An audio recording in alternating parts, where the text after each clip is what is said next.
अस्सलाम वालेकुम व्यूअर्स। आज इस वीडियो में आपको नादरा के जरिए पे फॉर्म बनवाने, नया शनाख्ती कार्ड बनवाने, गुमशुदा शनाख्ती कार्ड और एक्सपायर्ड शनाख्ती कार्ड को दोबारा बनवाने, इसी तरीके से शनाख्ती कार्ड में नाम की तब्दीली, जगह की तब्दीली यानी पता की तब्दीली, घर के पता की तब्दीली और दीगर मालूमात के बारे में बताया जाएगा। नादरा आपको मुख्तलिफ किस्म की सहूलियात फराहम करता है, जैसे नेशनल आईडी कार्ड, बच्चों के कार्ड, इसी तरीके से फैमिली सर्टिफिकेट, बच्चों के रजिस्ट्रेशन और कैंसिलेशन सर्टिफिकेट की कैंसिलेशन की सहूलियात मुहैया करता है। व्यूअर्स, शनाख्ती कार्ड हर फर्द की जरूरत है, हर घर की जरूरत है और इसका उसूल बहुत ही आसान है, लेकिन मालूमात न होने की वजह से शनाख्ती कार्ड ऑफिस यानी नादरा के दफ्तर का कई मरतबा चक्कर लगाना पड़ता है। शनाख्ती कार्ड को उसूल मुश्किल नजर आता है। इस मामले को आसान बनाने के लिए ये वीडियो बनाई गई है ताकि लोगों को मुकम्मल और दुरुस्त मालूमात मुहैया की जाए। शनाख्ती कार्ड और बे फॉर्म के उसूल में लोगों की मुश्किलात को कम से कम किया जाए। व्यूअर्स, इस वीडियो को देखने से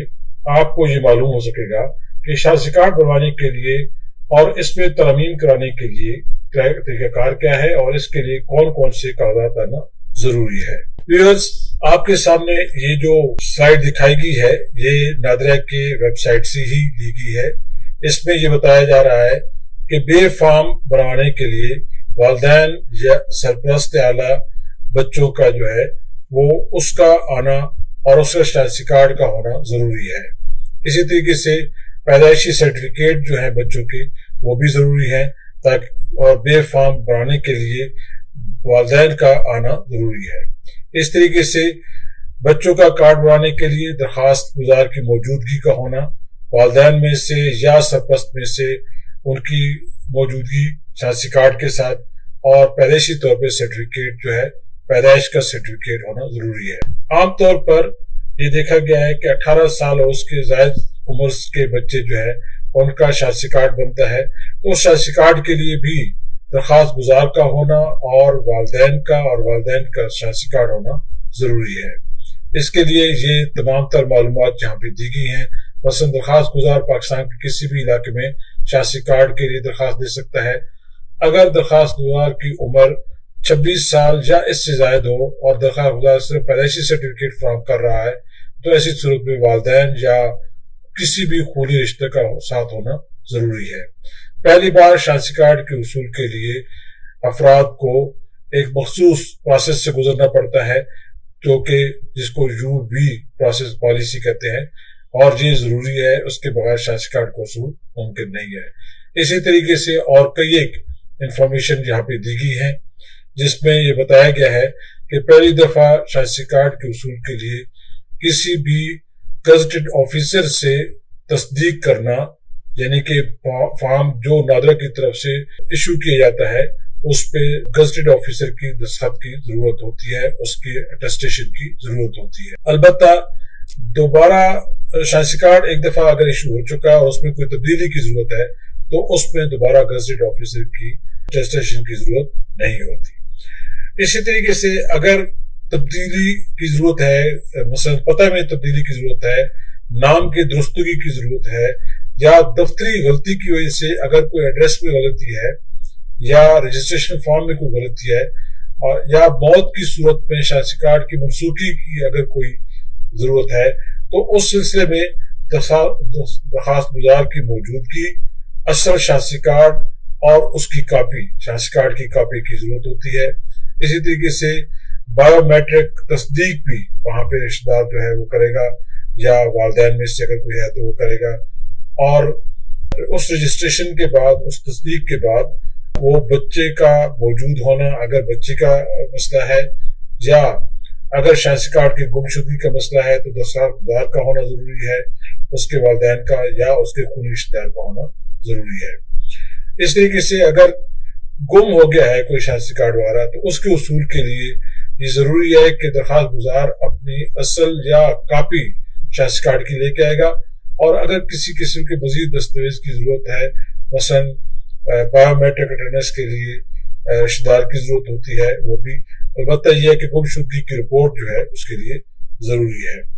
ये याद रखे कि अगर दफ्तरी गलती है तो उसके लिए बायोमेट्रिक अटेंडेंस या खूनी रिश्ते की जरूरत होती है اور تصدیق کی ضرورت نہیں ہوتی۔ ویورز، یہاں پہ یہ بتاتا چلوں کہ نام میں مکمل تبدیلی جو ہے وہ تو ممکن نہیں ہے، البتہ نام میں ترمیم، یعنی کہ جہاں پہ کوئی چھوٹی موٹی سپیلنگ کی مسٹیک ہے، نام کے ساتھ کوئی خان وغیرہ یا کوئی بی بی وغیرہ کا لفظ ہے اور وہ ختم کروانا ہے یا اضافہ کروانا ہے، تو اس قسم کی ترمیم جو ہے وہ پاسبل ہوتی ہے، اور اس کے لیے ایک حلف نامہ جو ہے جو کہ عہد کمشنر سے تصدیق شدہ ہوتا ہے، وہ درخواست گزار جو ہے اپنی درخواست کے ساتھ جمع کراتا ہے، اور جس میں یہ باقاعدہ طور پہ لکھا جاتا ہے اور اس کا ثبوت بھی دیا جاتا ہے کہ یہ آپ نام میں تبدیلی یا ترمیم کیوں کرانا چاہتے ہیں۔ اسی طریقے سے درخواست گزار کے والد کی شناختی کارڈ کی کاپی، اگر بے فارم ہے تو اس کی کاپی وغیرہ کی بھی ضرورت ہوتی ہے۔ ویورز، 5 سال سے کم کی ترمیم اور درستگی کے لیے یہ ضروری ہے کہ درخواست گزار کی موجودگی ہو، اصل دستاویز جس کی بنیاد پہ آپ ترمیم کروانا چاہتے ہیں اس کی ضرورت ہوتی ہے، میٹرک کی یا 9ویں پاس کی مارک شیٹ ہے اس کی ضرورت ہوتی ہے۔ 5 سال سے زائد کی عمر میں تبدیلی کے لیے بھی یہ ضروری ہے کہ آپ کوئی نہ کوئی دستاویزی ثبوت جو ہے وہ پیش کریں۔ یہ یاد رہے کہ ایک مرتبہ تبدیلی کے بعد دوسری دفعہ تبدیلی ممکن نہیں ہوتی، یعنی عمر میں ایک دفعہ آپ نے تبدیلی کر دی تو دوسری بار عمر میں تبدیلی ریجنل ڈی جی کی اجازت سے ہوگی، اگر درخواست گزار میٹرک یا مساوی تصدیق شدہ سرٹیفکیٹ کا حامل ہو تو ممکن ہے یہ۔ اگر ایسی نہیں ہے تو صرف ایک ہی دفعہ تبدیلی ہوگی، دوبارہ تبدیلی نہیں ہو سکتی۔ ویورز، شناختی کارڈ میں پتہ کی تبدیلی کے لیے یہ ضروری ہے کہ ایک تو درخواست گزار وہاں پہ موجود ہو شناختی کارڈ آفس میں، دوسرا یہ کہ شناختی کارڈ میں جو پتہ کی تبدیلی ہے اس کے لیے باقاعدہ کوئی دستاویزی ثبوت موجود ہونا چاہیے۔ تیسری بات یہ ہے کہ اگر کوئی ایفیڈیوٹ وغیرہ موجود ہے تو اس کی بنیاد پہ یہ شناختی کارڈ میں کوئی نہ کوئی تبدیلی ممکن ہے، لیکن اس کے لیے جو ہے خونی رشتہ دار کا ہونا یا قریبی رشتہ دار کا ہونا ضروری ہے۔ شادی شدہ خواتین اگر اپنے نام میں تبدیلی کرنا چاہتی ہیں، خاوند کا نام ساتھ لگانا چاہتی ہیں، تو اس کے لیے بھی نکاح نامہ دیگر ضروری دستاویزی ثبوت کا مہیا کرنا ضروری ہوتا ہے۔ تھینک یو ویورز، اگر آپ کو یہ معلومات اچھی لگی ہیں تو آپ یہ شیئر کریں اپنے گروپس کے اندر، دیگر دوستوں تک بھی یہ معلومات پہنچائیں تاکہ شناختی کارڈ کے حصول میں حائل پریشانی اور مشکلات کم سے کم ہوں، اور آپ اس چینل کو سبسکرائب بھی کریں